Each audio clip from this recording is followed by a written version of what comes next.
जो विद्यार्थी subject select करणार आहे येताना, आता फर्स्ट इयरला आपण 3 सब्जेक्ट घेऊन तो येतो आहे, त्यामुळे आज त्याला आपण म्हणता नाहीत म्हणून आपण मेजर प्लस मायनर असं त्याला म्हटलेलं आहे. म्हणजे हिस्ट्री आहे, पॉलिटिकल सायन्स आणि मराठी साहित्य आहे, असे 3 विषय घेऊन पोरगा आतमध्ये येतोय, विद्यार्थी येतोय. आता त्याला हे 3ही सब्जेक्ट त्याचे मेजर प्लस मायनर आहे असं गृहीत धरून इथे जे स्क्रीनवर दिसत आहे, तर या पद्धतीनं इथं त्याचं क्रेडिट डिस्ट्रीब्युशन, म्हणजे त्याला हे जे 3 दिसत आहेत 2+1, तर 2 त्याचे थेअरीचे पिरियड आहे. शिवाय ज्या विषयाला प्रात्यक्षिक आहे त्याचं 1 क्रेडिट प्रात्यक्षिकचं असेल, परंतु थेअरीच आहे पॉलिटिकल सायन्सला, त्याच्यामुळे 2+1 3, म्हणजे असंचा अर्थ. तर हे सगळी बेरीज वजाबाकी आणि हे सगळे गणित केले आपण, सगळ्यांनी सिलेबस सुद्धा बनवला आहे. फर्स्ट इयरला येतानाचा किंवा फर्स्ट इयरच्या विद्यार्थ्यांचा मेजर मायनर जो कोणी विषय त्यांना निवडलेला आहे तो 3-3 क्रेडिटचा आहे. घड्याळाचे 3 तास त्याला आठवड्याचे आहे, एवढं फक्त आपल्याला लक्षात घ्यायचं आहे. त्याच विषयाशी रिलेटेड जेव्हा तो सेकंड इयरला जाईल तेव्हा त्याच्याशी रिलेटेड IKS शिकणार पुढल्या वर्षी. म्हणून हे जे खालचं पिल्लर आहे आळवी रो, हे हिस्ट्री त्याने सेकंड इयरला मेजर घेतलेला आहे, तर हिस्ट्रीचा IKS शिकेल तो एका क्रेडिटसाठी. या पद्धतीनं ही रो आहे. आणि खालची जी इलेक्टिव्ह रो आहे, ही इलेक्टिव्ह रो या हिस्ट्री त्यांना सेकंड इयरला निवडला आहे मेजर, तर हिस्ट्रीवाल्या बोर्ड ऑफ स्टडीने पेपर बनवताना सेमिस्टर 5चे हे उभ्या पिल्लरचे इलेक्टिव्ह तो देईल अभ्यास मंडळ, की मध्ययुगीन भारताचा इतिहास, विदर्भाचा इतिहास, त्या इलेक्टिव्हहून एक तो सिलेक्ट करेल.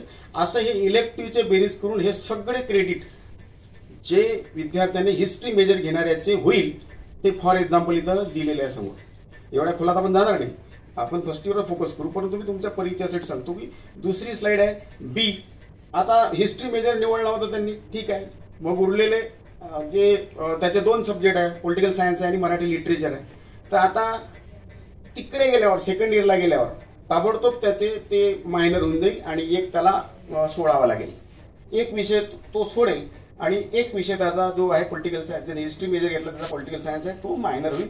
आणि अशा पद्धतीनं मायनरचे क्रेडिट डिस्ट्रीब्युशन होत राहील. सी व्हर्टिकलमध्ये आताच मॅडमने विस्ताराने सांगितलं की हा ओपन इलेक्टिव्ह आहे, आणि ढोटे सरांनी पण सांगितलं की या व्हर्टिकलमधला विद्यार्थी एंट्री लेवलवर काही तो डिसिजन घेऊ शकत नाही.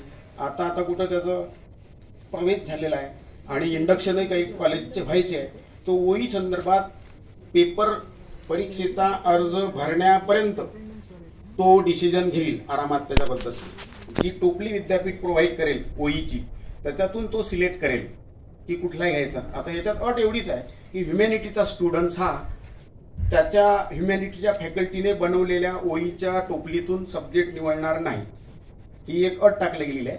आणि मग त्याशिवाय विज्ञान फॅकल्टी आपल्याच महाविद्यालयात असेल, वाणिज्य फॅकल्टी आपल्याच महाविद्यालयात असेल, मल्टी फॅकल्टी महाविद्यालयाची काही फार अडचण नाही आहे, तिथच्या तिथे ते होते.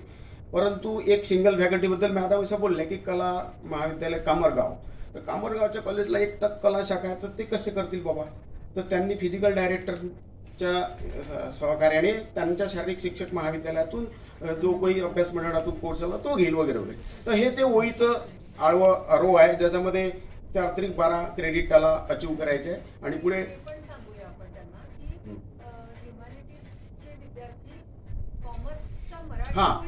गडबड अशी आहे की मराठी आणि इंग्रजी हे 2 विषय अशा भाषेचे की ते वाणिज्यमध्ये पण त्यांचे बोर्ड ऑफ स्टडी आहे आणि ह्युमॅनिटी पण मध्ये पण आहे, विज्ञानमध्ये सुद्धा आहे.